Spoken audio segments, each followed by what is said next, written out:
Biden has said that the US will begin sending new military assistance to Ukraine within hours after he signed a long-awaited bill passed by Congress. Speaking at a press conference at the White House, Mr. Biden said that the aid, worth $61 billion, would make America and the world safer. He said Ukraine had the will and skill to win the war against Russia. The package also includes billions of dollars in aid for Israel and Taiwan, as well as $1 billion in humanitarian assistance to Gaza. It's a good day for America, it's a good day for Europe, and it's a good day for world peace, for real. This is consequential. I just signed into law the national security package that was passed by the House of Representatives this weekend and by the Senate yesterday.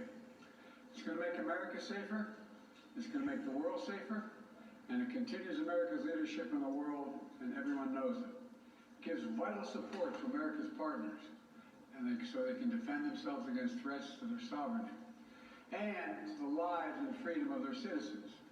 And it's an investment in our own security. Because when our allies are stronger, and I want to make this point again and again, when our allies are stronger, we are stronger. I'm grateful to all those in Congress, Democrats, Republicans, Independents, who voted for this bill.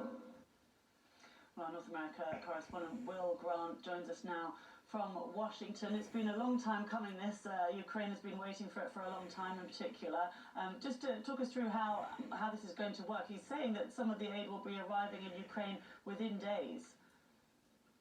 Yeah, it has been a long time coming, and Mr. Biden acknowledged that. He said it had been a difficult path to his desk and that it should have got there sooner.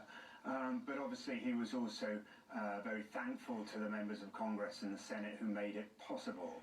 I think the fact is that this has been a tortuous process to get to this point, but the aid is sort of there and good to go. Part of it is, anyway. The military aid will start rolling out almost immediately, particularly in terms of armoured vehicles, munitions, and so on, that the Pentagon has essentially waiting to one side, but obviously run out of funds that were allocated by Congress to do so. So we will start seeing that roll out in the coming hours. And of course, President Biden, as you heard in that clip there, his core message is that this is good for the United States. Of course, that is part of the sale that he's making to the American people, because this has been such a divisive issue all the way through. But it was also pointed out that a lot of the munitions that will be built and will be sent to Ukraine will be made in the United States, so that it will benefit the economy here too. We should just mention the other aspects of the bill. He talked about the vital support for Israel, and he talked about that ironclad commitment to helping Israel defend itself against Iran and those it supports. And also he talked about this $1 billion in aid going to Gaza and called on Israel to make sure that Palestinians get that. He was very clear about that, wasn't he, about that need to be for it to be facilitated. He was. Now, of course, his critics will say that, you know, the weighting is clearly in favour of what he called that ironclad commitment. That this is about the $26 billion of aid to Israel, and much less about, for example, the aid going to Gaza or other humanitarian support around the world. He mentioned Haiti as well, for example. But he does make that commitment to Israel clear, mentioning, of course, the drone attacks earlier this month and missile attacks from Iran, and putting it into that context. So I think that much was, again, underlined.